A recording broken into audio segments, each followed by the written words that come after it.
Ladies and gentlemen, thank you very much for joining me. My name is Dean Shaw and I'm a tech champion for the Digital Culture Network. And today we're going to be talking about sourcing the perfect freelancer. So, without further ado, let's get started. So, before we get started, this webinar will be scheduled for 45 minutes, including the Q&A at the end. Closed captions are available on desktop and mobile Zoom app just by clicking the CC button. The webinar is being recorded and will be available on our website alongside additional resources within the next 7 days. Those additional resources, incidentally, are a lot of what I'll be referring to throughout the webinar. Say hello in the chat. You can do so by selecting the Every button from the drop-down menu. And if you want to ask a question, please do so using the Q&A button. So, let's get started. Sourcing and supporting the perfect freelancer. I've got a lot of experience with being both a freelancer and also a client as well. So I've worked for brands such as Audi, Toyota, Formula One, fashion startups, charities. So lots of experience producing content for various different clients. Each of them are very different. Each of them have their own sort of demands that need to be met, and I'm going to go through a few areas today where you might be finding that it's a bit of a sticking point where you're thinking to yourself, how do I find the right person for the right job? And once I do find that person, how do I work with them? What's the best way of both, making sure that everyone understands what we want, we make sure we don't pay too much, and as a freelancer they're happy with the terms and conditions, they know what they've got to deliver, and they know they're going to get paid on time, and it's going to be a wonderful relationship that's just going to blossom and grow from there onwards. So there's lots of different facets to being both a client and a freelancer, and we're going to cover a few of those, or many of those actually, today. So the Digital Culture Network at artscouncil.org.uk is the email address where you can reach out to all of our tech champions, whether it's SEO, social media, websites, e-commerce, email marketing, content creation. If you've got any questions regarding that, you can book a one-to-one directly with us. Hashtag for this webinar is the greatest webinar ever. So hopefully, who knows, it could be. That there is our website, absolutely chock-a-block full of resources to do with all kinds of things. Social media is one of our big topics, content creation, email marketing, whatever you're looking for, there is a resource there for you. And as I say, there's the ability as well to contact one of us and have that one-to-one support, which really will help a lot of organisations, because not everyone's resources are the same, not everyone's experience is the same. We work with you to get the best out about what you're looking for. So, right, let's start off. This is kind of how we're going to be working it today. Let me just turn my camera slightly. There we are. So this is how we're going to be starting off. You can see we've got what is freelancing, types of freelancers, finding a freelancer, building strong relationships, the legal bits, which are very important, and then that Q&A at the end. So, without further ado, let's get started. Right, so people who are freelancers typically are those who only work they don't generally work for one employer on a long-term basis. They're generally people who are self-employed, and they're people who tend to work in the creative industries. So we know that typically it's project by project base. More often than not, when you're hiring a freelancer, it's not because you're looking for somebody to be there 5 days a week. You might need them for a short-term project, and then nothing for the next 6 months, 9 months, a year. I've had clients where the cycle is almost 2 years before we hear back from them, and they've got a new product and they want to sort of launch that product. So it can be on those sort of basis, and the freelancer knows that. The freelancer knows that you are not going to be their sole client, and that's why typically they're on that freelance, self-employed basis. And typically, because of the nature of the beast, they generally work in the creative industries. When I was talking to my colleagues at the Digital Culture Network, web designers, graphic designers, SEO consultation, obviously I know about video production, but it always seemed that they had a lot of experience in those sort of areas of being freelancers, and they gave me a lot of advice on what's the best way to sort of tackle them from each specialism. But commonly, these are the ones that most people sort of have been asking about: the web design, the graphic design, the SEO, short-term projects, and in the video production side of things can be a little bit longer term. It can be sort of 6 months, 9 months, particularly if you're doing a social media campaign. Some people might ask for, say, 20, 30 videos to be delivered over a period of time, but ultimately it's contained into one sort of project. Now, it's good to understand as a client what a freelancer goes through. So the freelancer is sitting there and they're thinking, right, I want to keep my client happy no matter what, because I love the projects. I'm happy with the way that I'm being paid. It's a good opportunity for me. So they're trying to keep you happy. They're trying to, if possible, over deliver and give you everything that you're wanting for, just a little bit more as well. They're going to spend a lot of their time invoicing clients, and paying expenses and so on and so forth. There's a lot of paperwork that goes into it. And then they're going to be looking for new clients, because one of the things that you do know is that client will eventually not require your services for different wants and needs. They might be at the end of a certain run, and that's it for now. Or they might be bringing actually somebody in-house because you've done such a good job that they want to have somebody sitting there and doing it full time, and they can't afford you full time. So you're often out there looking for new clients as well. And that's kind of a lot of time-consuming wooing, because you need to make sure that they're aware of what you're doing, how you do it, the confidence that they can have in you if they were to give you a job, and that takes up a lot of time. And then unfortunately, chasing late payments, that can take an awful lot of time. So these are the things that are your headline figures on what it's like to be a freelancer. And that, have you noticed, I've not even mentioned anything about taking photos, making a website, doing SEO, shooting a film or anything like that. It's all the background stuff that when you're learning your art, trade or whatever it is, nobody sits there and says, right, how would you keep your client happy? How would you keep that line of communication open? How do you get things that aren't sort of confusing? How do you make sure that the client is sort of absolutely happy with what you're doing? How do you invoice a client in a way that doesn't look like you're sort of like jumping the gun a bit? How do you look for new clients? Where do you look for new clients? A lot of information is given about that kind of thing, and these are things that you need to find out as you're rolling. How do you chase late payments? Hopefully, in the resources on my website, there's going to be a lot of things that you'll be able to see, that you'll be able to go, okay, so that's the letter I would send if I'm not getting the service that I imagined. So a lot of the things we're going to cover is going to be on our website, but these are the headline figures, that sort of a headline sort of terms that people often sort of overlook. But the real ones are these ones here. Normally, in my experience, I've had a lot of vague requests. I want to make something that looks a little bit like blah, blah, blah, and so, and I want to make something that's going to be viral. Viral. Can you make it go viral? And you're like, I don't know, really. What is viral? I want to do, what was the ones they used to do, where a big group of people would meet in a public place and all start a massive dance. Crowd bomb or something like that. I don't know if that's the right words, but I had a few people asking about that.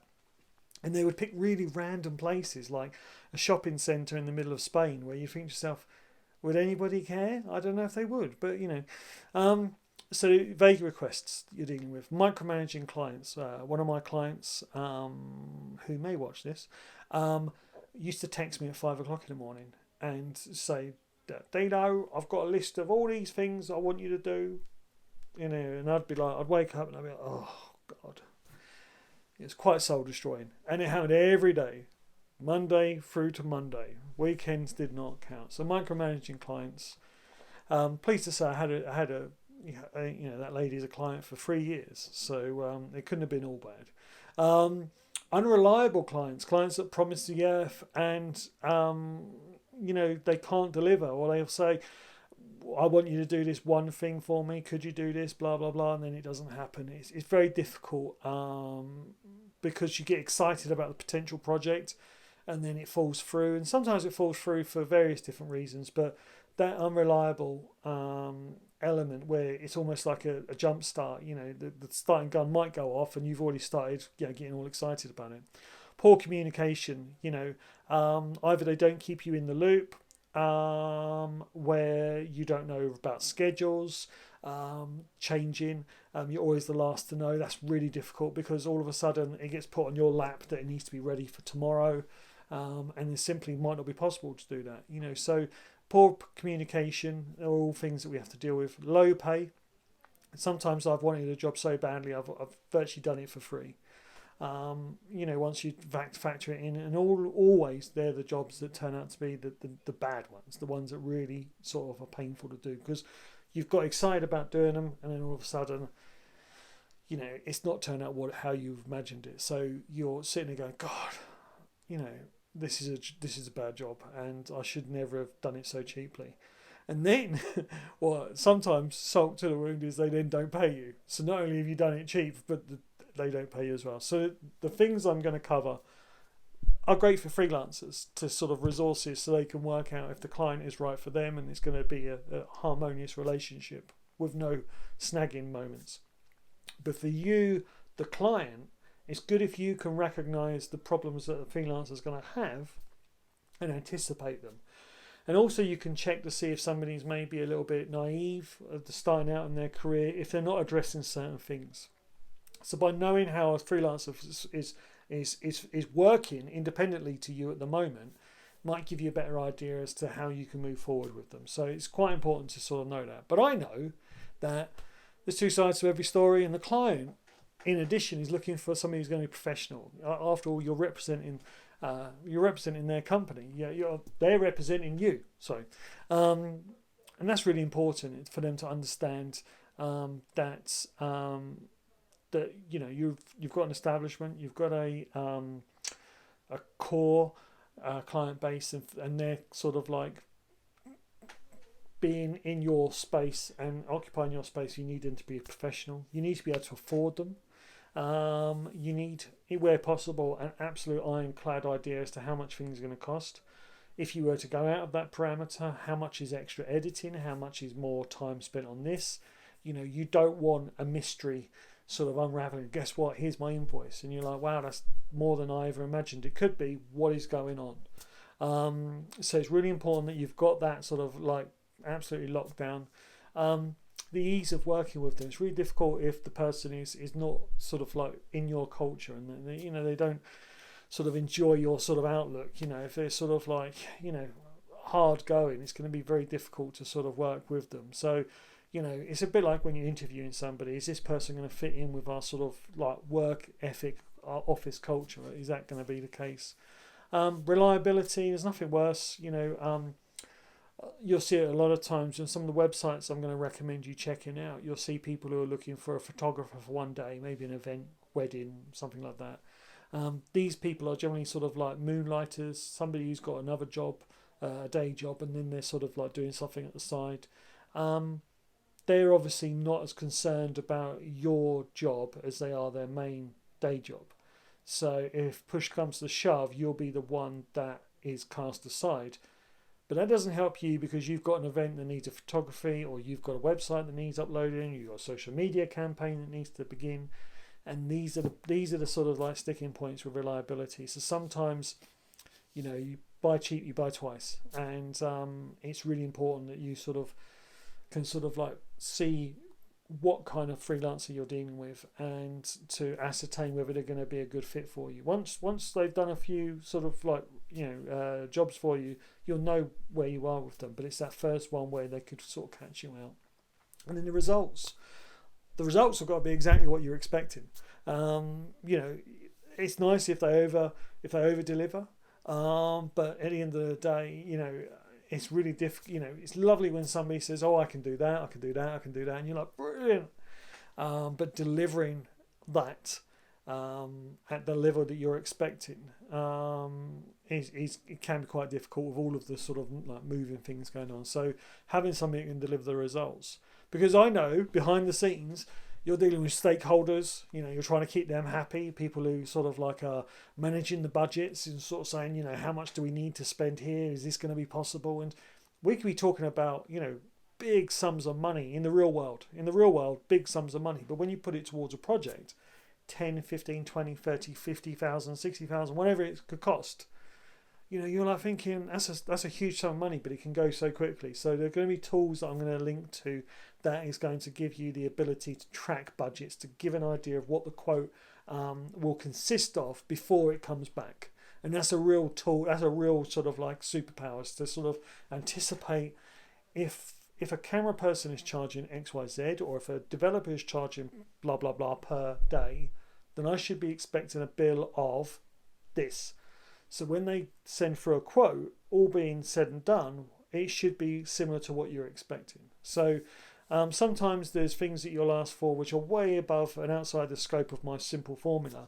But ultimately, it's about having that sort of like that background knowledge of what to expect the costs. And there's bodies out there that will give you an idea of, trade unions that will give you an idea as to what things cost. So per day rates, and give you just that sort of like little bit of intelligence as to where you could save money and where things are going to cost money, and there's no way you're going to get around saving money. Dealing with third parties, it might be a venue, it might be another artist, it might be anything like that, but it's that dealing with another third party, which sort of can have a real detrimental effect on the timekeeping and also the cost as well. And then that kind of leads on to just chasing those moving goalposts. We recently done the Digital Culture Awards, and we had an idea of exactly how it was going to look, but of course you've got different parties, you've got different deadlines, and things change and move, and it's sort of so organic in the way it sort of like can just literally fire off in different directions. It's not rigid, and you have to do your best to pivot to try and get it to some sort of shape and get it delivered on time. I didn't have a lot to do with that. That was actually Rose, so I'm taking full credit there, but actually it was somebody else's hard work. But moving goalposts, I thoroughly appreciate that. Types of freelancers. Let's move into there so we can get an idea. There's more than you probably think of. Independent contractors, project by project basis. Probably somebody who's starting out, has done it for a few years, taking it seriously, but is essentially self-employed, doesn't have a staff, and is capable of delivering to a small client base. They might only have 3 or 4 clients, and any more of those sort of bigger clients, they're likely to sort of want to take on extra staff. So they're really good at sort of keeping a few key larger clients happy, and they're not really too interested in the smaller stuff, because that might mean that they have to sort of sacrifice some of the hours that they spend on the bigger clients, which obviously ultimately will probably pay more. Moonlighters, we sort of alluded to them a little while ago. Most of my friends are very, very good at what they do during the day. They are editors, graders, camera people, producers, directors, and occasionally they will help each other out on a small project. I've recently helped my friend with his short film. It's great to sort of like work with different people all the time. And that can be classed as sort of moonlighting, I suppose, because it's a small project, it's a side hustle. It's generally evenings, it's pretty much always weekends. And these are great people to get to work with, because they might be starting out, they might eventually branch out on their own. But the downside is you can't get hold of them when you want, because they're at work, probably. But it does mean that they're going to be a little bit more affordable. The downside is they might also be a little bit more unreliable. So that's something to bear in mind. And there's some of these websites like mandy.com are great for finding these types of creatives who are able to do sort of various different projects. But bear in mind, it most likely is a side hustle, and therefore you run the risk of it being a little unreliable. Not always, because at the end of the day, we all have to start somewhere, and if they're serious about their reputation, they're going to sort of make sure that they show up. Diversified workers and temporary workers kind of feel like the same to me. I don't know why, but people who can afford not to have to work big gigs all the time, they're happy to do that one big gig, one-off gig. Temporary workers, they might say, well, yeah, I really like the project, so therefore I'm going to help out with that. So in my opinion, they're kind of one of the same. And I'm just seeing if I had another one, which is, no, I don't. Yes, I do. There we are. I thought I did, as I think this is one of the most important ones. So the next one is welcome to live TV. Is business owners. Now, I've been a business owner. I've employed staff before. You do need to have regular clients, but you take it very seriously because you don't just have your mortgage to pay. You have potentially many more people's mortgages to pay. So you have to take it seriously. You have to have agreements and contracts in place. You have to have agreements of part payments, outcomes, deliverables. It's much more organised, and a lot of clients who do this more often than not love that kind of professionalism. They love, well, don't just love it a little bit. They absolutely love it. But anybody starting out might feel a little bit intimidated when people like send for an agreement and this third of a payment needs to be made now and blah blah blah. So that can be a bit much. But sometimes dealing with those small businesses, then sometimes it might only be a few people that work there, but it's a lot more organised and it's a bit more professional and more reliable. So right, let's move on to the next one. So let me just get rid of myself a second so we can see exactly who we're looking at. These are just a few. No, not a few. There's more than a few, but there's several companies that are absolutely ideal for getting started. Now, obviously, we've all seen Fiverr, the adverts. Upwork is a very similar one to Fiverr, where you can see people's previous work and the reviews they've had. Behance, very similar as well. 99 designs, people per hour, all give you an idea as to what a good daily rate would be for different types of professionals. Obviously, pro copywriters as well. I didn't want to forget anybody like that. This is just some of the links that I will have on our website. So check these out. There's a little description under each of them that sort of explains what they're for and who would benefit from them ultimately. So definitely check those out. Right.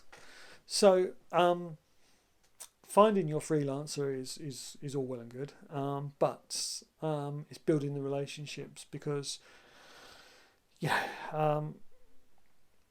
sometimes it can be quite sort of tricky, and therefore we need to sort of like make sure that we're prepared for when things don't quite go to plan, and make sure that we're in a strong place to start with. So let's move on to building relationships, strong ones as well.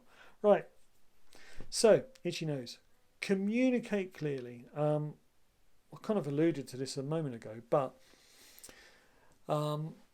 half the time problems come up because somebody's not been kept in the loop. Give you an example. I shot a Formula One advert, and the quote I put in covered so many things from extras. We had 100 extras. They needed to be dressed in appropriate clothes. So that was something that I thought they could wear their own clothes, but of course everyone turned up with various logos and brands on there. So we had to sort of kit them out of clothes, which was several hundreds of pounds. That was. We then had the talent, the star talent, which was a model, and she was being flown in from Dubai to Bahrain, and she would only fly business class at the very least. So that was another cost. And these were things that hadn't been communicated to me clearly, and because I was naive at the time, I was looking at the bigger picture but was missing out on the details. So it kind of takes away that moment where you're sitting there going, right, so I've got to be thinking about this shot, I've got the storyboard and blah blah blah, but then you've got your producer coming to you and going, we need to get more money, together because we need to pay for the flight, we need to get all these people clothed and blah blah blah. It was one of many sort of things. And then the deliverables were meant to be on a certain day, but that was brought forward 2 weeks. So you can imagine the edit going from having 2 weeks of grace period where we could get it exactly how we want it to now being available to the world's press.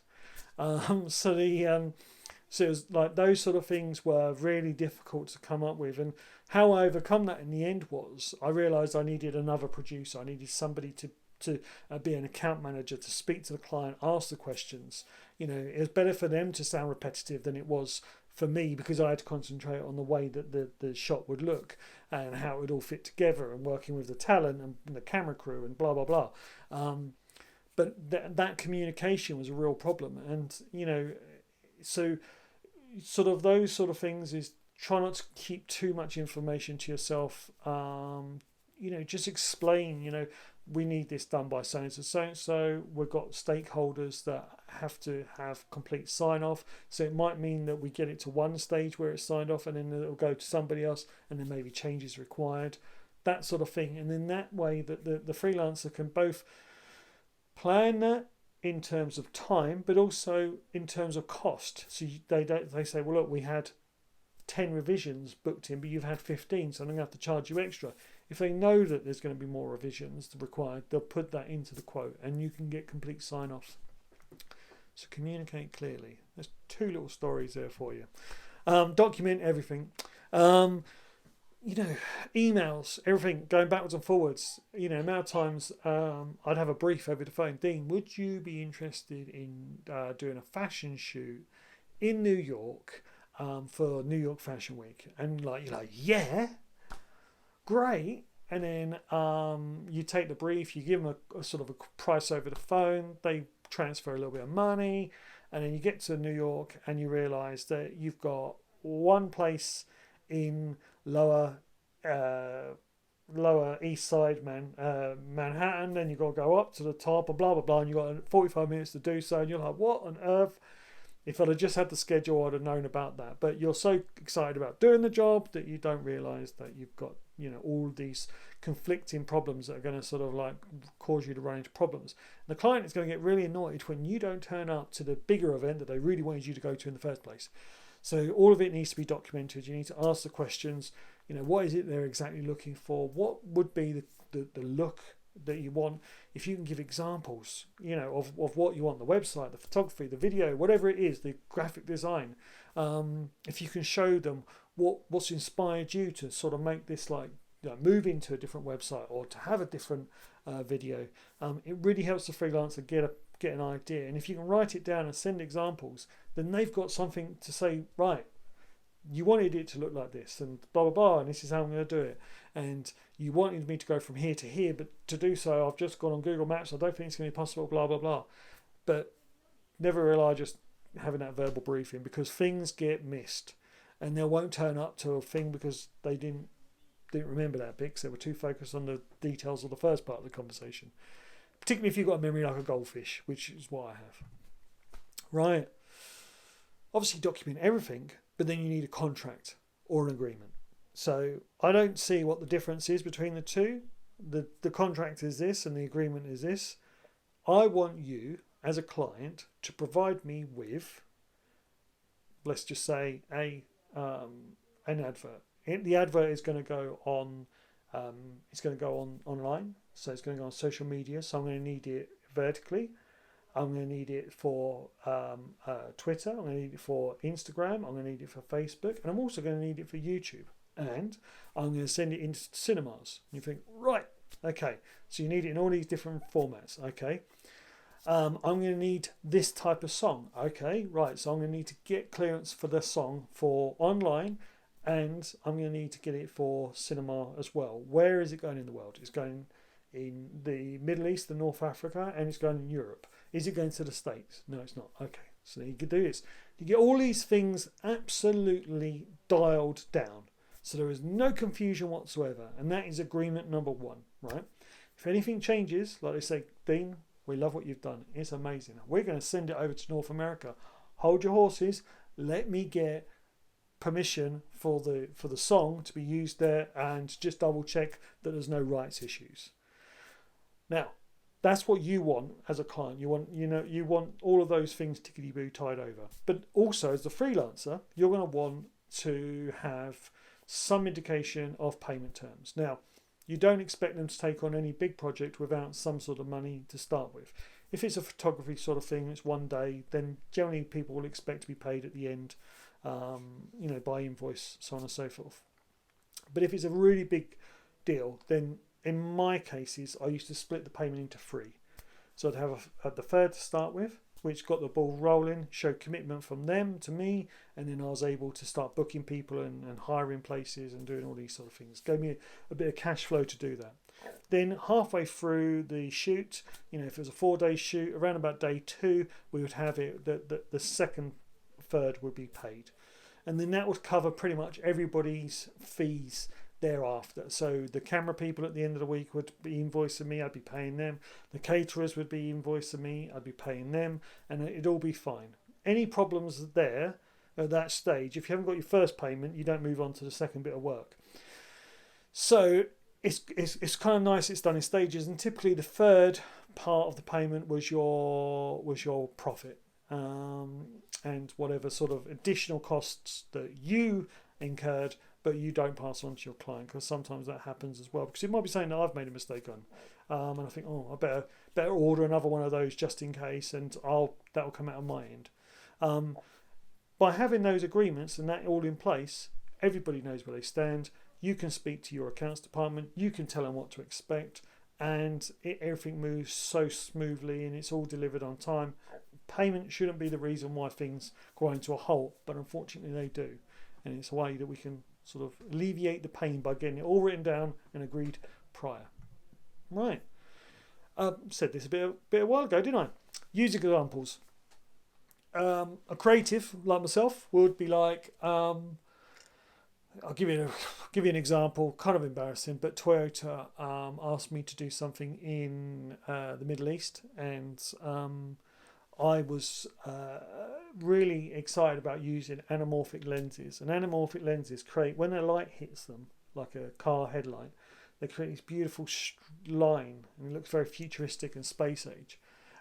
So I ordered in these expensive anamorphic lenses, started shooting with it, and finished the shoot, done the edit, showed it in the boardroom, and the chap was like, "What is all that along there?" I was like, "That's anamorphic. Remember we spoke about it looking futuristic and space age?" And he was like, "Yeah, I don't like that. Take that out." And I'm like, "I can't." We've shot it now, and that's it. A bit awkward. And it did require a little bit of a reshoot, and that was my fault. And that was probably the first sort of couple of years into my sort of career of dealing with blue chip companies. So, after that, it was literally, we'd show them a board with shots of what we thought it would look like. So it'd be like a mood board. These are the sort of shots we're going to go for. Sometimes we'd have a storyboard artist explain how it's going to be.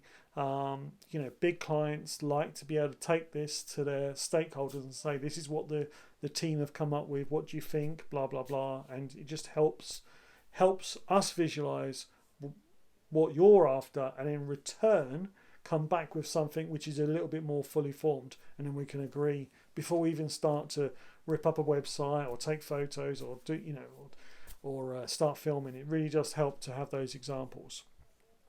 So be realistic. As a creative, I want to over deliver. I want you to be like, that guy, he is wasted doing what I've asked him to do. He should be doing Hollywood films. That'd make my day, that would. If somebody just gave him the budget for it. But ultimately, there's only so much you can do. You cannot make life a pie with a ginger cat and a skinny kid. You just can't. So have that in mind, that you might think that you can create Hollywood magic, but more often than not, they've got tens of millions of dollars behind them, and even technology is improving. It can only improve so much, and skills behind it as well. And if you go too ambitious, you might well set yourself up for a fall. And if the freelancer is promising the earth, be very wary, because you ask to see examples of previous work, because if they're going to try something new on you, then that's something that you need to sort of be wary of in case it all falls apart. Right. What is your rate? the client often says. And then the freelancer goes, what's your budget? There's a reason why we do that. Because it helps us to identify how much resources needs to go into something. So say, for instance, a big museum is asking for a series of films to go on their website, interactive films, maybe VR, and they want to map every square foot of the museum and have a load of artifacts. That's a big job. It's a lot of work. You're probably going to need to get a lot of people in. And off the top of your head, you're thinking, that's tens of thousands. That's not single thousands. So you want to say to them, what is your ideal budget? And if they say, it's about $8,000, you're going to be like, it's going to be very difficult for you to do that for $8,000. For $8,000, you're going to need to be looking at X, Y, and Z. If your budget was closer to 25 to 30,000, that will give you all of the films you're looking for. It'd give you the VR that you're looking for. It'd make it interactive, and we'd be able to do some additional stuff in terms of social media posts, which are going to live longer on your platforms and help you share content for longer and further. And then the client can sit there and go, well, I might be able to go back and see if I can get that money. But you as a freelancer have given them an option. Yes, you can have it for $8,000 if it's not going to be anywhere close to what you're looking for. But for a little bit more, we can give you that and possibly more and then some on top of that.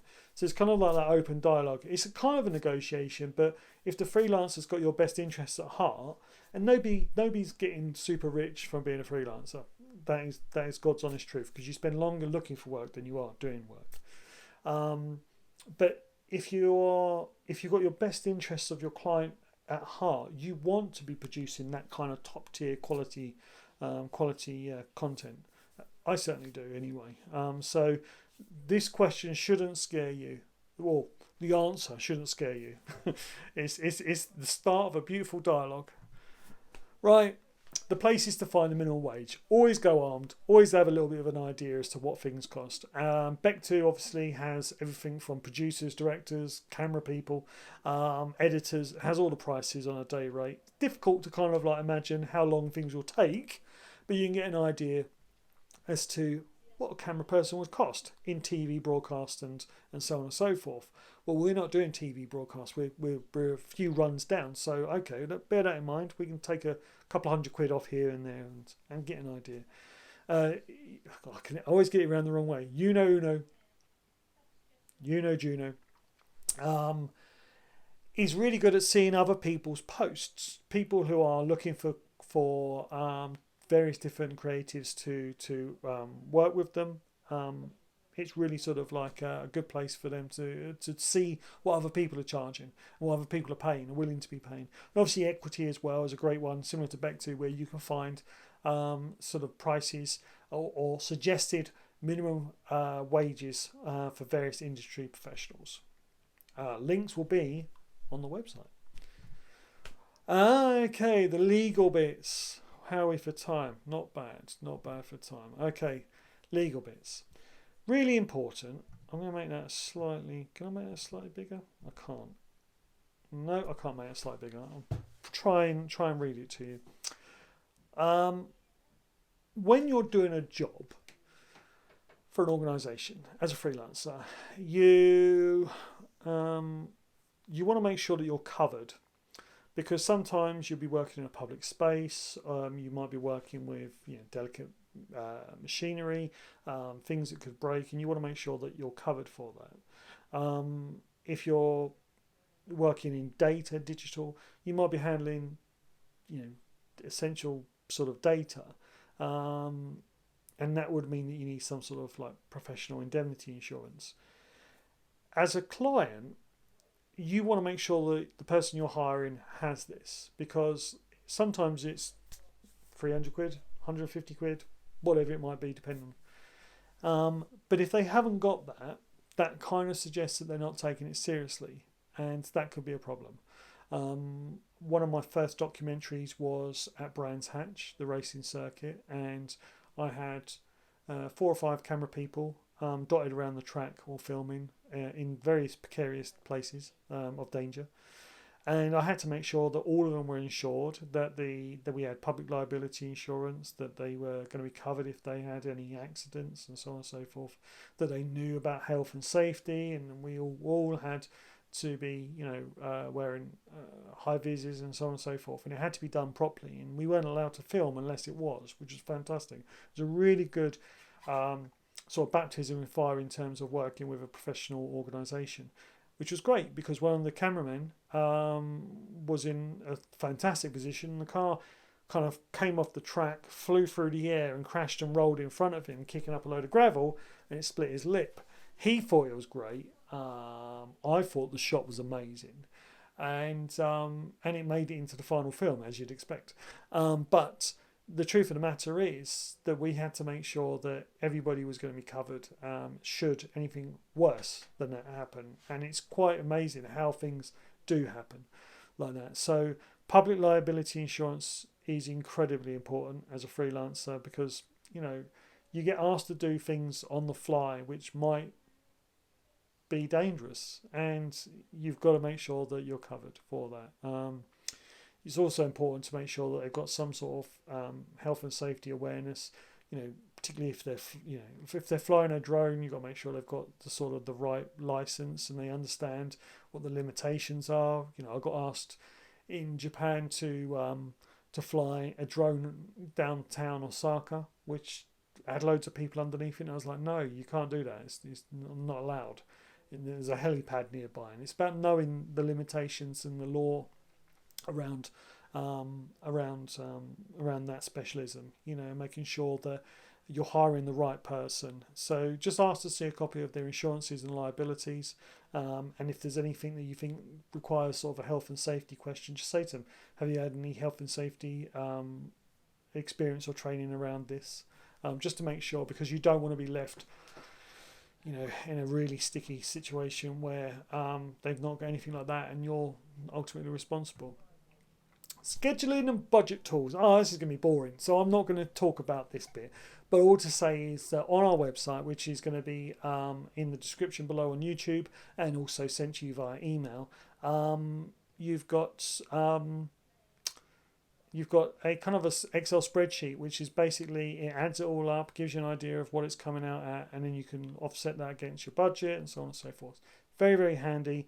I'd like to take full credit for it. Unfortunately, it was sent to me about 6 years ago and I've used it ever since. So it's been absolutely fantastic for generating quotes and just reminding you of things that you may have forgotten about, like music rights or stock footage or stock photos or things like that. So, or licenses for certain things. You think, I forgot all about that, and then suddenly you're 300 quid. You got to find that. So it's really handy, and that's available as well. Now, it's a moment's reflection that I want to address right now. I want us to think long and hard about not just ourselves and what we want out of this, but maybe what the freelancer is going to want out of that, and that we all have bills to pay, whether it's rent or whether it's mortgages. And this is what brings me on to my next point, which is this: late payments. No way getting around it. As clients, we have a lot of power over the freelancer. We decide when they're going to get paid, and unfortunately 50% of freelancers have done work they've never been paid for. I've been one of them. If you IMDb me, I done a really terrible film, so bad, but I was a second unit director. I think I've done a second unit director. I might be down as just camera person, which is insulting. But the most insulting part of it was I wasn't paid in full. But I was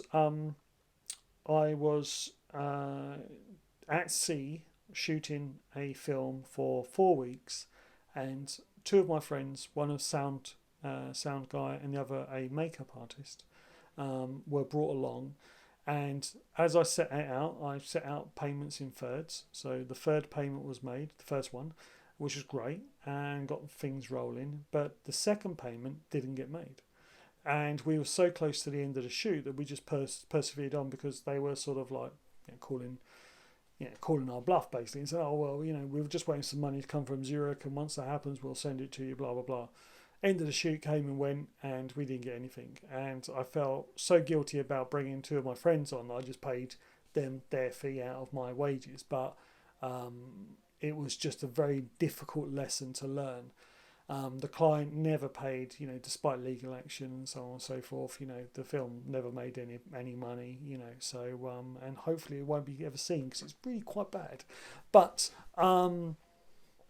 the truth of the matter is that as clients we have an awful lot of power over the freelancer, and when you've got mortgages and bills and rent and living expenses, and the cost of living is so much higher than it was when I was shooting films that it's a knife act balancing it. So every late payment is really difficult, and it's probably why 20 days are lost chasing payments. And it's a horrible thing to do if you're not a debt collector by trade. It's a really horrible way of, it completely sullies the relationship that you've delivered what you want, what the client wants. They love you, you love them. When can I get paid? Yeah, about that. It's really difficult. So if there's no objections to the quality of work, and if they fulfilled their side of the bargain, move heaven and earth to get that payment over to them, because the average invoice is paid 2.5 weeks late, and my mortgage company would not accept a late 2.5 week payment every month. They'd start getting really upset about that. So just bear that in mind. And yeah, thank you very much. All right, I think now I've said all that. Hopefully I've not ended on a bad note. But let us go for some Q&A. So I think we've got one question here. Let's drag that across there. So template best practice contracts that are robust but not full of legal or off-putting to freelancers. I totally get that. So the best contracts, what I'll do is on our website I'll leave a really sort of not rough, but a very easy template for you to look at, which just covers things like times, deliverables, remuneration, copyright, who owns the copyright. You won't believe, but there's every chance that the freelancer will actually be entitled to the copyright despite you hiring them. So you need to make that clear. Royalty-free music, who's going to be sourcing that, blah, blah, blah. I'll put my template on our website for you to look at, and just literally use it as you want. Take the bits you don't need out, and that's my gift to humanity. Right, next one. We're hoping to rebrand our website soon, so I'm interested in advice on how to find the right person for the job. Roberta, I think I'm going to need you for that one. I always tell people to, it depends what kind of thing they want. If they want an agency or if they want a freelance, freelancer. I guess we're talking about freelancers in this case. So just word of mouth, asking people if you've seen a website that you like, maybe see if you can get in touch, see who made it. Do some shout outs on social media. Say we're looking for a designer. Ask your community in your newsletter. Maybe there's someone that's a fan of you that wants to get involved and would like to work with you. But there's also the other, there's the AMA Freelancers directory. That's a really good one. And there's also art jobs. You could put a shout out on art jobs. Thank you, Roberta. Cheers. Right, next one. What fee should I charge for services such as PR? What fee should I charge for services such as PR? Where should I find PR freelancers, photographers, etc.? Definitely places like Mandy. He's great for finding photographers and videographers. Behance is a great one, and so is Upwork for finding those PR people. With PR, it's a really difficult one because you've got to. It's like one of these things where you don't quite know. It's like dieting. You don't quite know if it's working until you've been doing it for a little while. So finding somebody who's got a really good track record is going to be key to getting sort of results quite quickly. And if they're any good, they'll give you sort of expectations and sort of like rough timelines. I've worked with quite a few PR companies, predominantly based in Soho, sort of like who have got their finger on the pulse. And the first 6 months are always difficult to get things going, and then all of a sudden, the client is like in newspapers and on TV shows and so on and so forth. But it's a slow process to get started, and they're one of the more renowned companies. So it can, and the fee for that was about $5,000 a month. It's quite a lot of money. And they had a light touch approach to managing the PR. So the fees and that's a company with bricks and mortar and a roof over the head and staff to pay and taxes to pay and so on and so forth. So I do think that's not a very fair representation of probably what you're looking for. But if you look at something on Behance or Upwork, then you'll get an idea of what somebody would pay who might have 10, 15 clients like you, and you can sort of be part of their sort of roster of clients that they find good articles for and good coverage for and so on and so forth. So definitely check out those links on our website. I think that is all of them. That is it. Yes. Okay. Right. So if you need to reach out to us, that's what we're here for. Digital Network at artscouncil.org.uk is the address to book a one-to-one with a tech champion. To find out more about our services, that's where to go.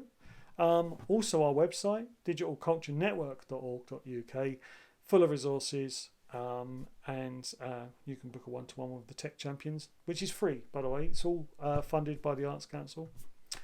Our YouTube channel, which is exactly where this video is going to be going, is perfect for catching up with our past webinars, checking out our how-tos, and now I'm allowed to go back out our case studies, because there's nothing I like doing more than visiting organisations and finding out how they operate, what they do so well, and what learnings we can take from their experiences, and try and inspire other organisations to have a go at doing it themselves. So that's a good place to check out a case study.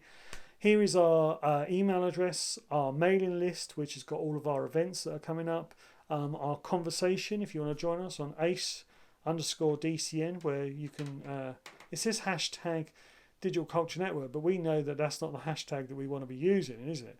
We want to be using this hashtag.